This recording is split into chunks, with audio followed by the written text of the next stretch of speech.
For weeks, the gap between UConn and Purdue was nearly impossible to see, but this weekend made it clear as day. The Huskies are the best team in the country. You are Locked On College Basketball, part of the Locked On Podcast Network. Your team every day. What's up, folks? Happy Monday and welcome into the Locked On College Basketball Podcast, 5 times per week national college hoop show, part, of course, of the Locked On Podcast Network, your team every day. We are your co-hosts. I am Andy Patton. He is Isaac Shade. Today's episode of Locked On College Basketball is brought to you by LinkedIn Jobs. Folks, these days, every new potential hire can feel like a high-stakes wager for your small business. That's why LinkedIn Jobs helps find the right people for your team faster, and they do it for free. So post your job for free at linkedin.com/lockedoncollege. Terms and conditions apply. Isaac, we got a fantastic show today. We're going to talk about the SEC. Alabama remains at the top of the standings, but Kentucky did some really nice work against Auburn. We're going to talk about that game. We're going to do some six-pack stuff, as we like to do, talk about a handful of different results all across the country, including some bubbly action. But we're going to start with the two top teams in the country. Because, Isaac, for the last couple of weeks, UConn and Purdue have been right neck and neck. It's felt like every week they're going 2-0. You could make a debate, is it time to move UConn over Purdue? Many people already have. Our poll on Locked On College Basketball remained with Purdue as the top team. And it was kind of felt like everybody was pretty entrenched in. Like you're either UConn or Purdue, and neither team was separating from the pack. And then in probably the most spectacular fashion, these two teams went polar opposite directions.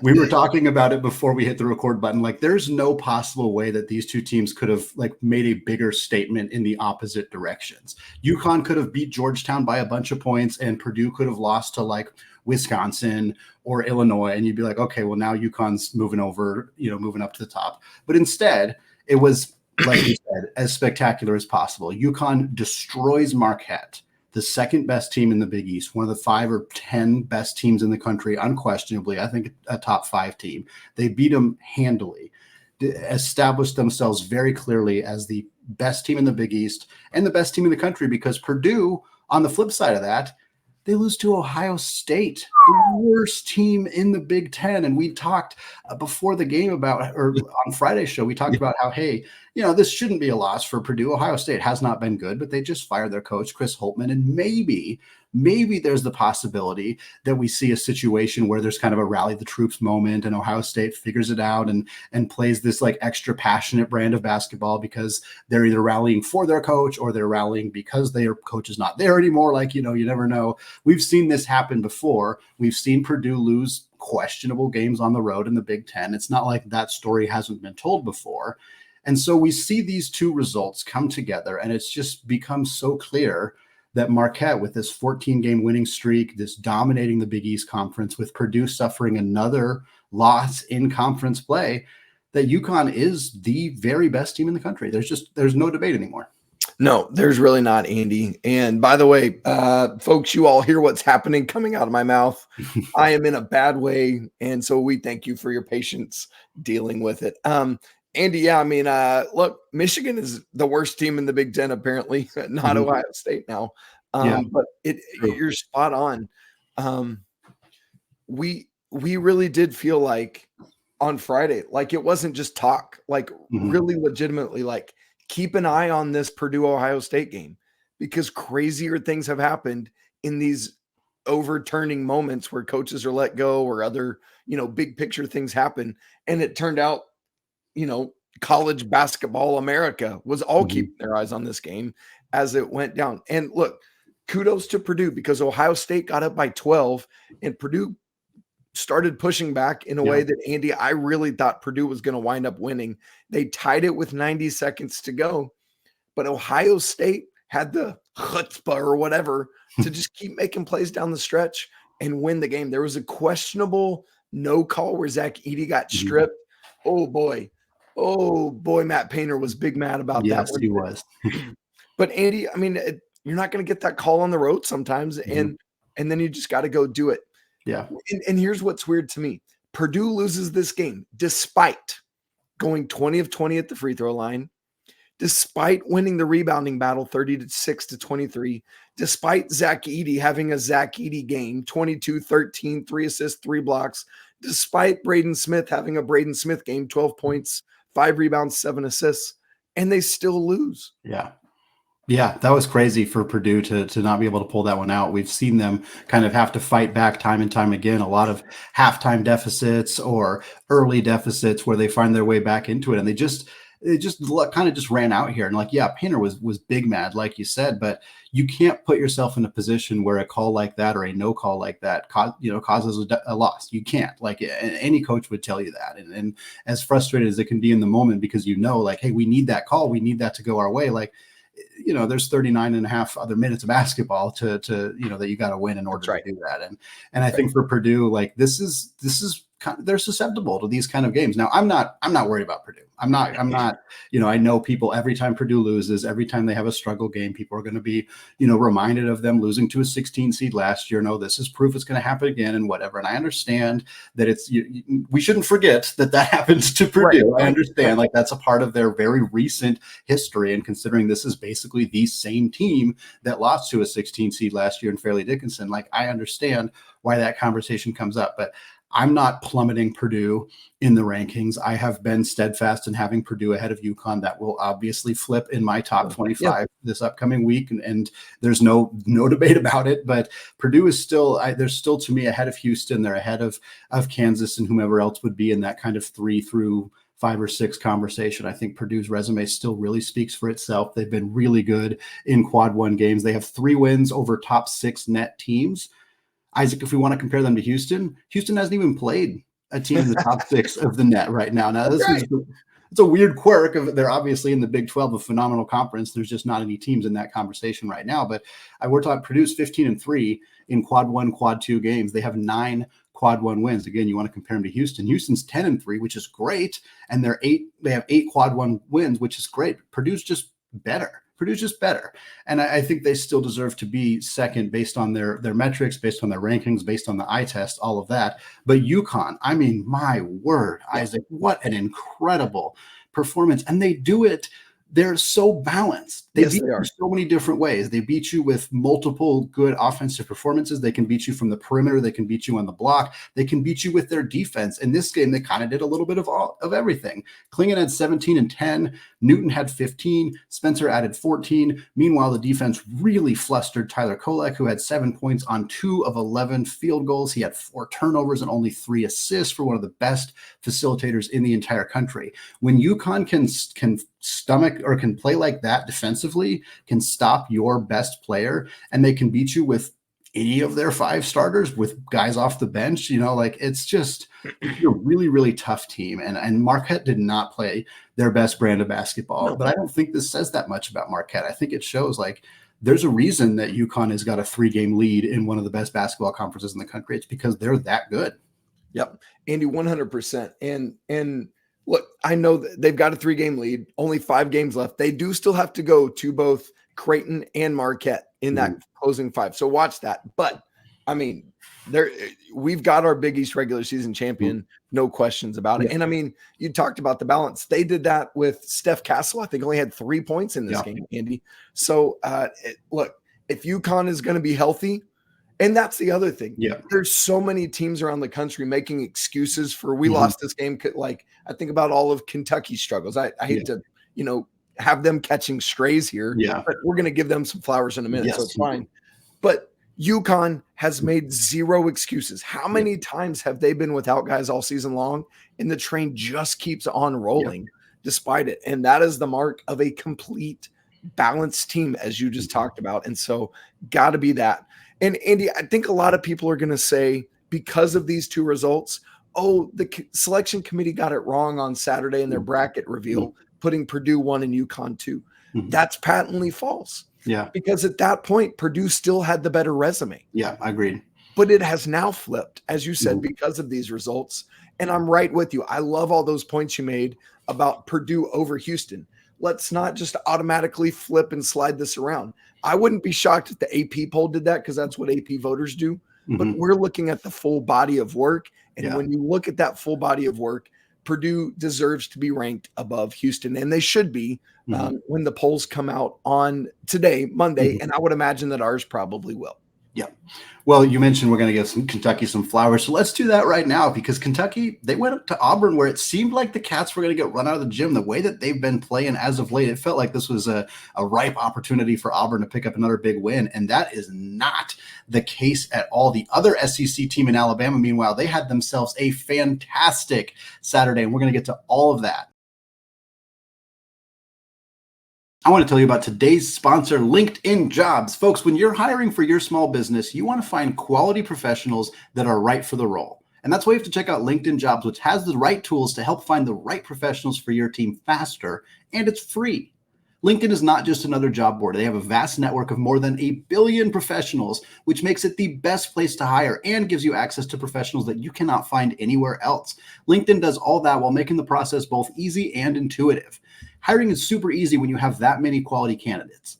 So easy, in fact, that 86% of small businesses get a qualified candidate within 24 hours.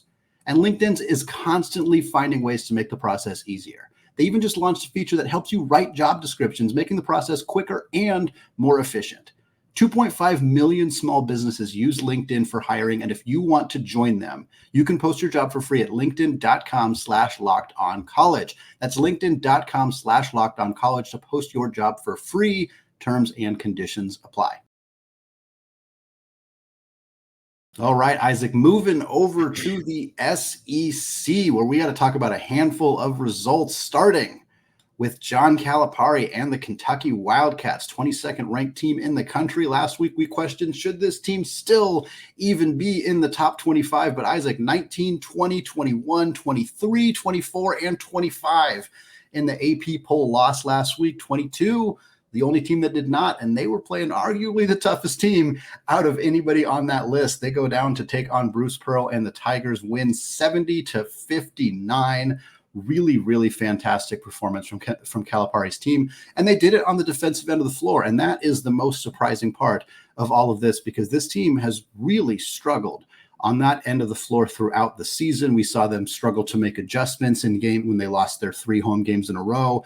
They weren't making adjustments. They were not being able to set the pace in their games. Other teams were dictating the pace. And yet in this game, Kentucky holds Auburn to not only 59 points, but they shot under 31% from the field. 17 of 55 is what Auburn shot in this game. They were only 4 of 22 from 3. That's under 19%. It's a little over 18%. Kentucky also out-rebounded Auburn in this game. They had 8 steals in this game. Granted, 5 of them came from Reed Sheppard, who's been just absolutely remarkable the last couple of games, really all season long, but in particular the last couple of games. Really, really great stuff from Kentucky. And part of the storyline for Auburn in this game was an injury to Jalen Williams. He left the game with about 10 and a half minutes to go. His knee on an attempted dunk. It looked pretty bad in the moment. They weren't sure what the situation was after the game. They said now he's probably going to be out for a couple of weeks. That could put him out for the SEC tournament potentially.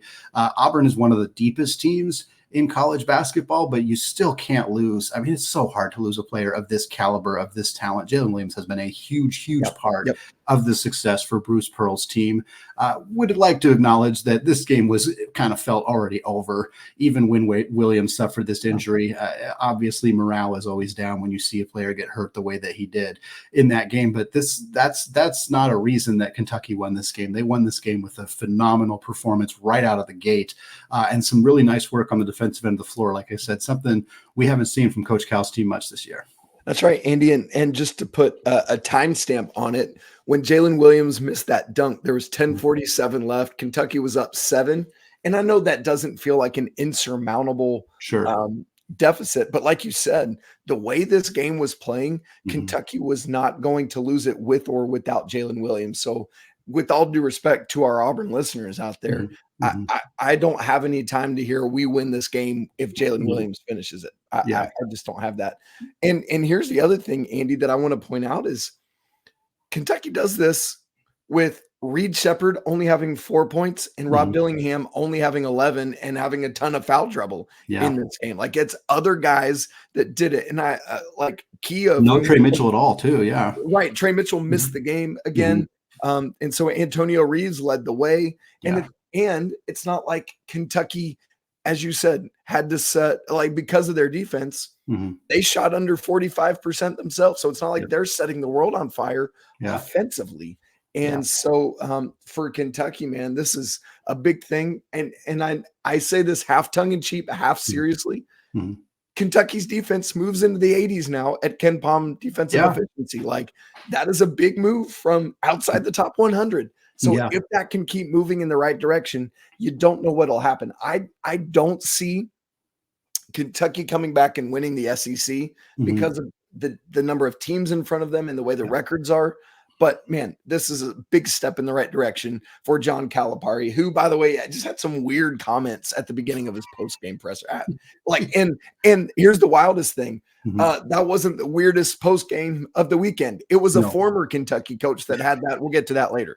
Yes, we absolutely will. That was some wild stuff from Coach Pitino there. But yeah, if you told me that Kentucky would score 70 points against Auburn, I would have absolutely believed you. If you told me that they scored 70 points against Auburn and they were going to win by double digits, there's no chance that I would have bought that on Friday. But they did. Shout out to Coach Cal. Shout out to that team. Shout out to the veteran, Antonio Reeves. People like to say, oh, Kentucky doesn't have any veteran depth. They're all freshmen, and that's why they can't win games. Like, no, they won this game because of older guys. And Yenso had a good game. Like, this team won this game because of some of their veteran presence. And I think that is an important thing to acknowledge for Kentucky.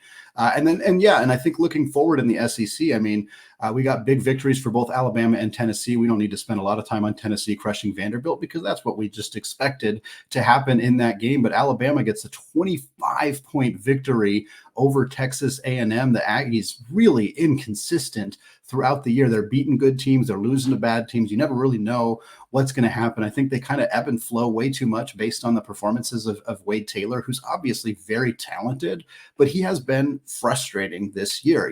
He's going to have a lot of games where he's shooting, like he did in this game, 4 of 15, and he's just not contributing. And it feels like this team is just so reliant on Taylor being more efficient than he is. And when he has these inefficient nights, I mean, Alabama's a great offensive team, but if you're going to give up 100 points, if you're Texas A&M, like, you need to have a nuclear hot performance from your guards. And they just did not get it in this one. Meanwhile, Alabama, speaking of nuclear hot, I was going to say 18 made threes for the Crimson Tide in this game, 4 each from Griffin, Wrightsell, and Mark Sears. All those guys had 4 3-pointers made. Just a really, really sharp performance from Alabama shooters. And they stay at the top of the SEC. And Isaac, we're getting to the point where, like, we kind of kept waiting, like, oh, Tennessee will eventually kind of move up, or maybe Kentucky will move up. And then for a while, I was like, okay, Auburn will eventually move up. But, like, for the most part, and I mean, I'm almost thinking for the entirety of the season, Alabama has been in first place. Like, they have pretty much run the table in the SEC. And now as we're getting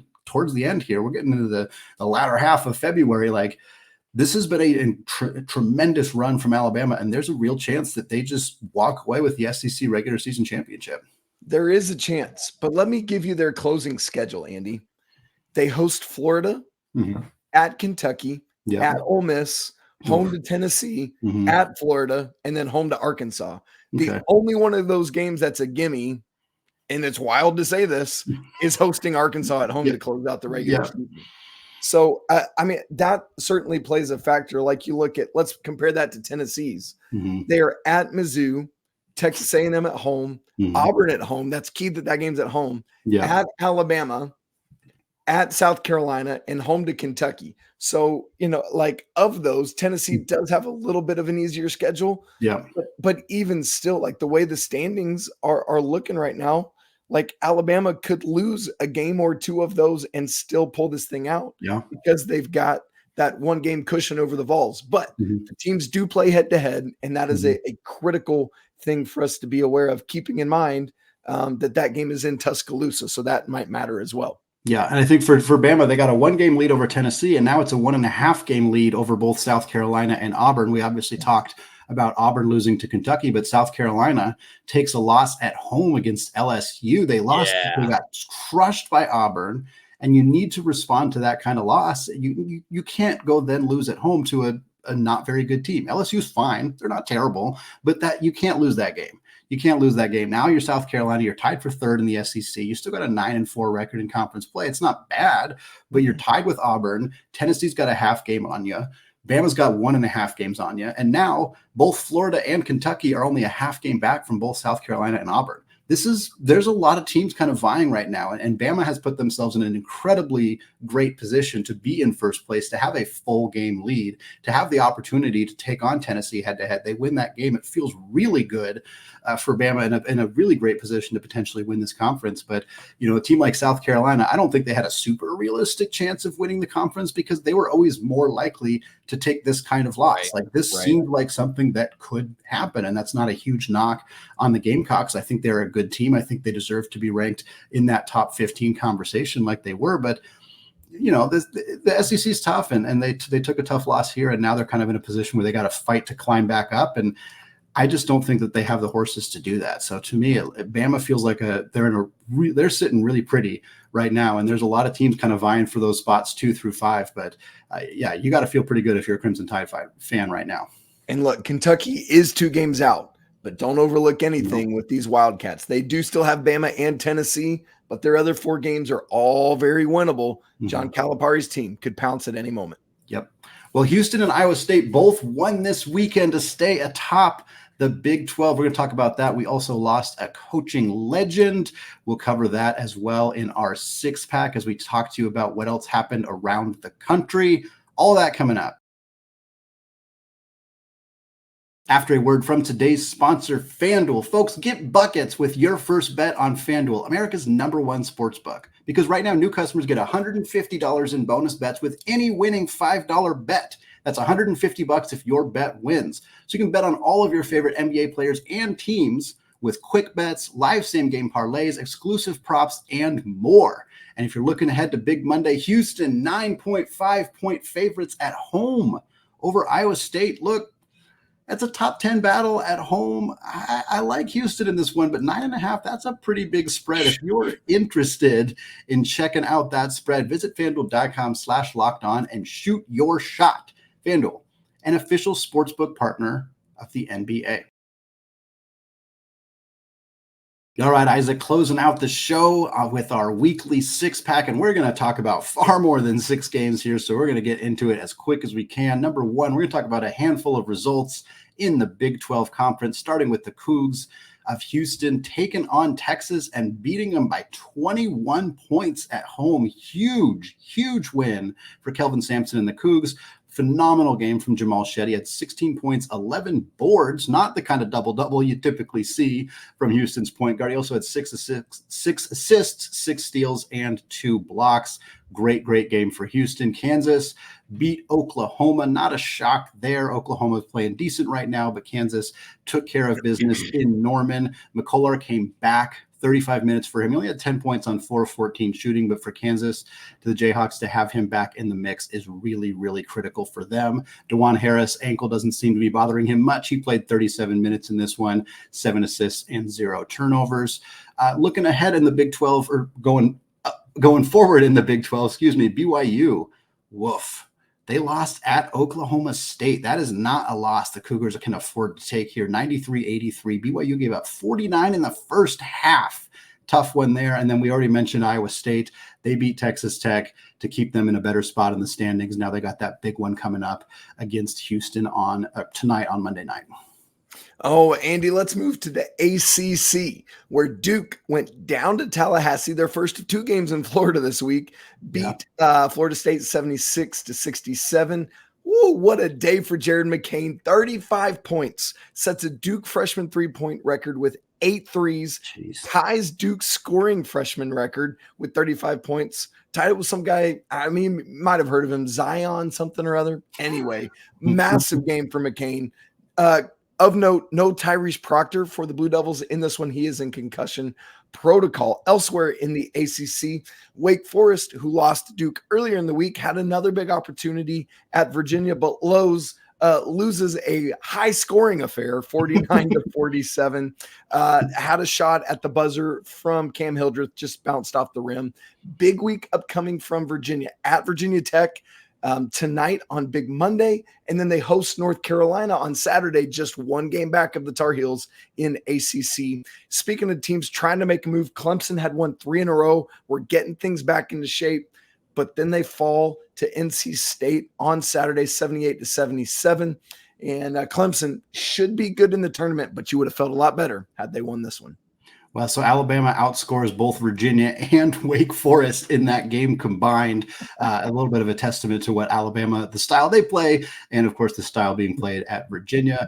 Moving on, a couple just kind of collection of Power 6 games that didn't quite fit into a category here. Wanted to talk about Iowa taking down Wisconsin, number 20 ranked team, the Badgers. They lost by 2, 88-86 in overtime. That's 5 out of the last 6 being losses for Wisconsin. A really tough fall for them after such a promising start to the season. We also had Seton Hall beating St. John's. We talked about that game a little bit. Creighton also beat Butler in some Big East results there for Seton Hall. Really kind of helped cement their spot as an at-large. Maybe not cement it, but gets a lot closer to feeling really comfortable at an at-large bid. Meanwhile, St. John's, man, it has just been a really rough season. Rick Pitino, he let the folks know after the game that he was a little unhappy with his team's toughness. He was unhappy with how the roster was constructed, which was frankly his decision to construct the roster as such. He said that this is the least fun he's ever had in a first season coaching a new program. Those are just some snippets of what was said by Coach Pitino in a pretty fiery post-game press conference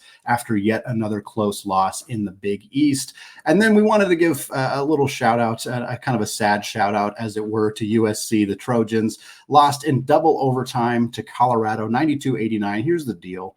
USC in 2 games against Colorado had 16-plus point leads, and they went 0-2. Just a tough year for the Trojans, blowing big leads, just struggling as much as they have. Isaiah Collier is back, and it still didn't help this team. Nice win for Colorado. They really needed it to keep their kind of at-large hopes in a better spot, at least, if not alive entirely. A loss to USC is pretty devastating this year, but they managed to find a way to pull off the victory and kind of keep themselves in the thick of things in the Pac-12. Andy, a couple big results from the Mountain West. Utah State leading the pack. Colorado State somehow down, mired in the middle of the pack, really needed it. Colorado State gets a 75-55 victory over the Aggies, who lead the conference. They needed to make moves, and boy, did they. Elsewhere, San Diego State wins at home over the Lobos in New Mexico, 81-70. Neither of these games are close. Mm-hmm. What that means, both New Mexico and San Diego State are now 8-4 and a half game back of Utah State for first. But Andy, how about this? San Diego State and Utah State. Mm-hmm. I just completely misspoke there. San Diego State and Utah State are tied for first. 5 other teams are behind them that are only a game and a half back of the lead. Boise State, UNLV, Colorado State, New Mexico, and Nevada. All that said, 7 Mountain West teams are within a game and a half of first place. That is bonkers. It's a wild year of the Mountain West Conference. We're going to go over to the AAC, where South Florida takes down Florida Atlantic, the 24th ranked team in the country. We talked about how there was a real chance that Florida Atlantic would drop this game. They are now 2 games back of South Florida in the AAC. We knew there was a chance that FAU wouldn't win the American Conference. We talked about that being a potential, mostly because we thought Memphis might give them some trouble. Instead, it is South Florida in first place, Charlotte in second place with an 11-2 record. FAU and SMU are tied for third at 10-3. The reason is because SMU obliterated Memphis on Sunday afternoon. 106-79 was the final score here. SMU was up 22 points at halftime, dropped 58 in the first half. Had to share this fact here. Memphis, 9 assists and 19 turnovers in this game. Meanwhile, SMU had 28 assists. Just a really tough couple of weeks for the Tigers of Memphis. Meanwhile, the standings in the AAC looking a lot different than we expected, in South Florida putting themselves in a really, really good spot right now to compete for a spot in the big dance. Andy, and we have to end with some sad news, as you mentioned earlier. Hall of Fame coach Lefty Dreisell died this weekend at the age of 92. Famously, Coach had won 100-plus games at 4 different schools. I believe the only one to ever do that, I think I saw. Did it at Maryland, Davidson, James Madison, and Georgia State. 4 Elite 8 appearances to his name. 2 of those were at Maryland, 2 at Davidson. One of those very colorful, really interesting coaches that just the stories are endless. Go read some if you haven't. He had a losing season, Andy, just 3 times in his 41 years as a head coach. his Maryland team is credited because of their loss in the ACC tournament in 1973 with the Maryland rule where we started getting at-large teams in 1974 in the NCAA tournament, and also credited with being the one to start Midnight Madness. Much different than what we know today, but his team and some things they did at midnight on the first day that practice was allowed by the NCAA kind of was the forerunner for getting Midnight Madness going. An absolute icon in college basketball. Sad to see him pass away. That's going to wrap it up for us today, though, here on the Locked On College Basketball Podcast. So much fantastic stuff this weekend. We're looking forward to a couple great games on Big Monday, Virginia Tech, and, of course, Houston and Iowa State. We're going to have a recap of those games on Tuesday. We'll talk a little bit more about that top 16 reveal, how we feel about the teams that they picked there, and what we think those top 4 seeds might actually look like when we get to Selection Sunday, which, Isaac, we are less than a month away from Selection Sunday. It feels like we are barreling towards what will be another incredibly exciting NCAA tournament. I can't wait to get back there with it. Hopefully the voice is well recovered by the time it better we get there. I cannot afford that. Thank you so much to those of you who have made this show your first listen or your first watch of the day. We really appreciate all of you. You can join us on our Discord channel. If you have not done so yet, it is free to join. There's a link in the show notes on both audio and video platforms. Isaac and I will be back on Tuesday, recapping those big Monday games, getting you ready for the rest of the week as well. Until then, though, apologies to the Lawyer family. Let's go Wildcats. And again, until Tuesday, peace out.